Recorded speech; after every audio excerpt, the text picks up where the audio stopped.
por favor, interrúmpame. Eh, no me entero de nada si no hablan, ¿ok? Bien, regresaré a esta geometría de dos placas paralelas que en su interior no hay nada y que por acá hay unos alambritos y estos alambritos quedan esquematizados en un diagrama esquemático como líneas rectas y entonces podemos almacenar, si aquí esta tiene una capacidad limitada y yo lo que quiero es almacenar mucha energía, entonces lo que me conviene es generar asociaciones de capacitores, es decir, poner más de un capacitor. Y eso es lo que está aquí. Entonces, si tengo dos capacitores, estas líneas rectas corresponden a alambres, digámoslo. Entonces, están conectados. Esto es importante y voy a hacer un zoom, a ver si me deja. Ahí está. Entonces, esto es importante. Recordemos que esto está conectado a una batería de este lado a una terminal y de este otro lado a otra terminal. Una de ellas tiene que ser positiva y otra tiene que ser negativa. Entonces, para esta placa, recuerden que este es un conductor, este también es un conductor. Entonces, por aquí habrá carga que llegue a la superficie y que cuando llegue aquí, ¡pum!, se mueva hasta esta otra. Cuando llegue hasta esta otra, entonces la carga volverá, por el simple hecho de estar conectada a través de este alambre, la carga podrá seguirse moviendo. Entonces va a viajar de un lado a otro hasta que llegue de nuevo a esta otra placa que también tendría una polaridad positiva y entonces la carga se sigue moviendo. Es decir, que cuando llega aquí, pasa por todo este trayecto hasta que llega acá. Esta termina, en algún momento, este se llenará, esto llegará al mismo potencial y ya no habrá más carga al interior. Si tengo estos dos capacitores, entonces esta capacidad obviamente aumenta, ya no por la geometría, no estoy cambiando el tamaño de las placas, ni tampoco la distancia de separación entre ellas, simplemente los estoy asociando. Cuando hay un capacitor seguido de otro, entonces hablamos de un capacitor que está conectado en serie. También hay otra forma de conectarlos, y es decir, que esta es la terminal positiva, este alambre, digamos, se extiende a que ambos capacitores estén conectados en las placas superiores al mismo potencial, y entonces la carga llega por aquí y comienza a llenar, ay, perdón, y comienza a llenar este capacitor al mismo tiempo. Aquí el tiempo no es un factor determinante, pero digamos, no para entender esta parte, eso ya lo veremos después, de cómo se llena un capacitor con ayuda en un circuito RC. Entonces, aquí llega la carga y comienza a llenar la placa, digamos, al mismo, vaya, llega la carga con el mismo potencial, digamos. Si el mismo potencial llega aquí y cae, llega aquí y cae, y esto se va llenando. Dependerá, valga la redundancia, pues de la capacidad de los capacitores que estemos uniendo. Cuando tenemos este tipo de unión en donde una de estas terminales, placas o armaduras están conectadas al mismo potencial, entonces estamos hablando de un sistema o de un arreglo en paralelo. Importante, estas armaduras están conectadas al mismo potencial y esta otra, a esta terminal, digamos en estas terminales, están a este potencial, a diferencia de aquí, que esta placa está a un potencial y esta placa está a otro. Es decir, que entre estos dos puntos hay una diferencia potencial 1 y entre estos dos una diferencia de potencial 2. ¿Eso qué significa? Que la suma del potencial 1 más el potencial 2 debe dar el potencial que hay desde A hasta C. Y aquí no. En este caso, todo este sistema está conectado al mismo potencial.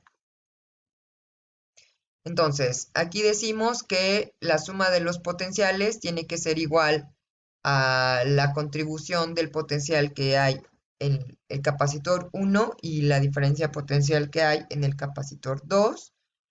Y aquí dijimos que es idéntico. Entonces, ¿qué va a pasar con la carga? Y esto es lo importante. Bueno, la carga, cuando los capacitores están conectados en serie, utilizando esta relación, entonces cuando la carga está, perdón, cuando los capacitores están conectados en serie, entonces la carga que puede almacenar en cada uno de ellos es la misma.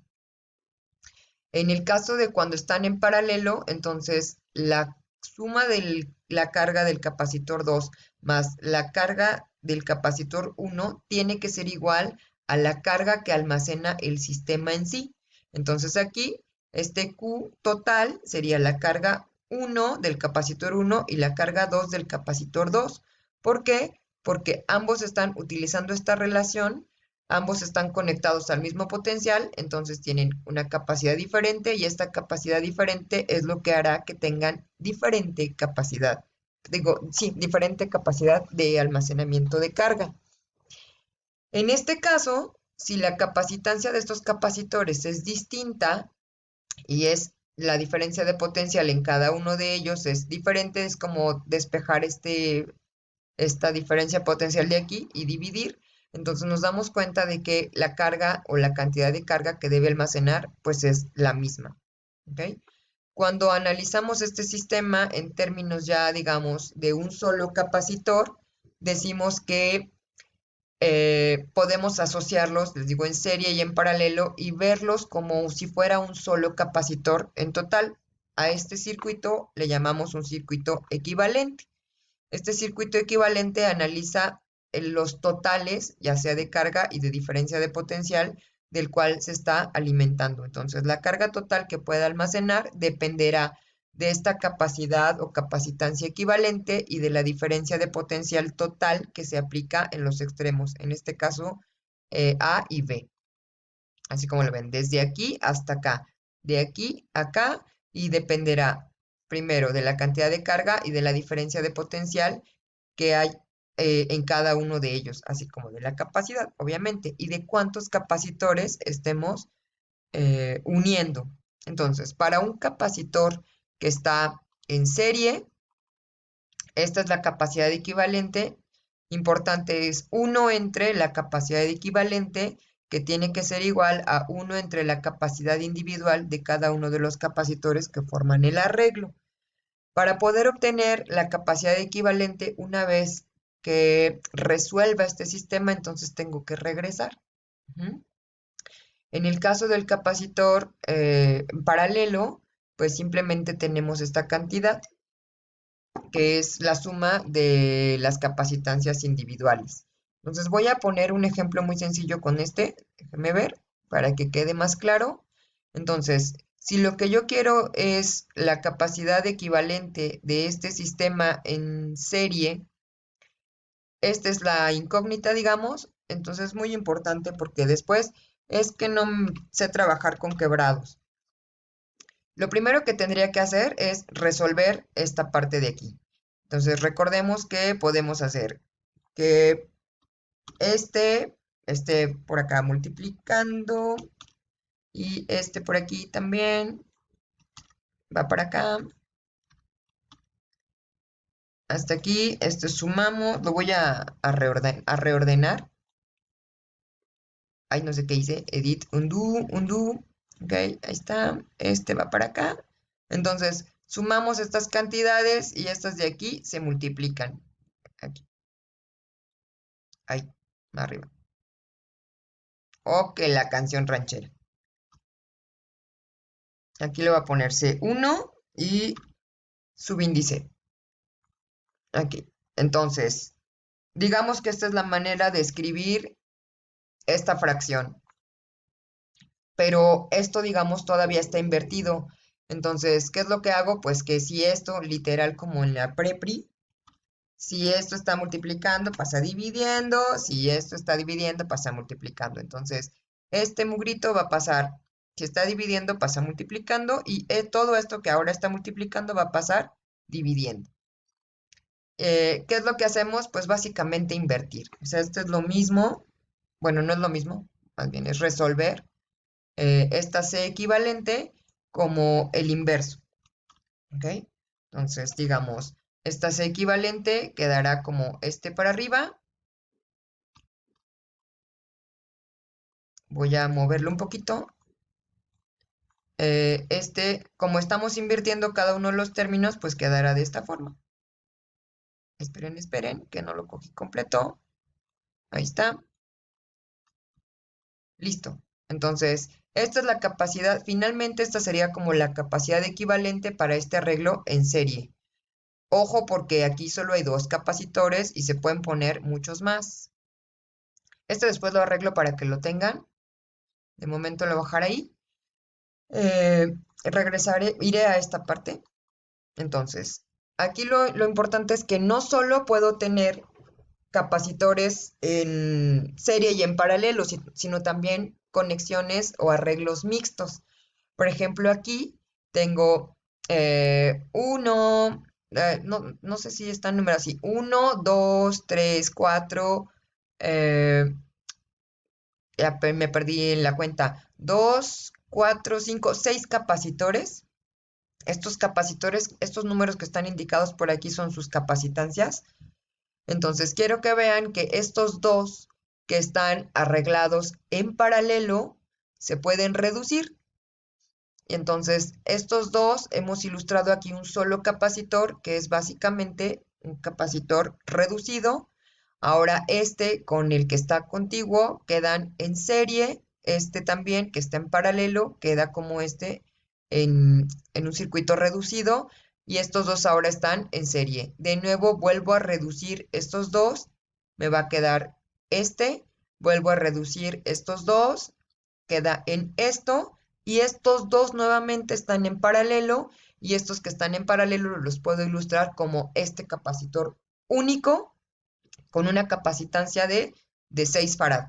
Todos los números que están asociados aquí son las capacidades de los capacitores individuales y del sistema asociado, trabajándolos obviamente como en serie o en paralelo. En el caso del paralelo se suman las capacitancias, por esa razón es 1 más 3 que va a dar 4, aquí 6 más 2 que va a dar 8. Cuando están en serie es 1 entre 4 más 1 entre 4 sería 2 entre 4 y 2 entre 4 es 2 y cuando lo invertimos, perdón, es un cuarto y cuando lo invertimos pues queda como en 2, ¿ok?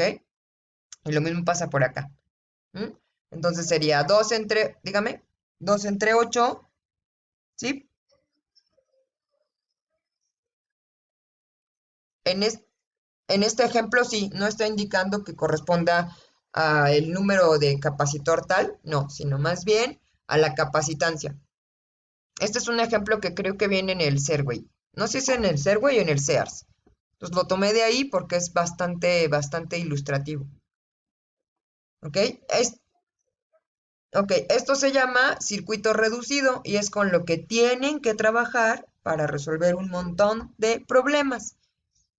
¿Qué se puede obtener de aquí? Ahora ya sabemos que se puede, voy a regresar, que se puede obtener la capacidad equivalente, que se puede obtener la diferencia de potencial que se está aplicando de forma individual a cada capacitor y la carga que almacena cada uno de estos capacitores. ¿Ok? Entonces aquí si me dan cuánta diferencia de potencial se aplica en el extremo, es decir, desde el punto A hasta el punto B, ejemplo, si se aplicara una diferencia de potencial de 20 volt, entonces con esta capacitancia ya podría yo saber cuánta carga almacena todo ese sistema. ¿Queda claro? Entonces sería, si aplicamos una diferencia de potencial de 20 volt, entonces la cantidad de carga que almacenaría esto sería de 120 coulomb, si es que esto fuera farad. ¿Ok? ¿Hasta ahí quedó claro? Perfecto. Bueno, aquí voy a hacer, dígame.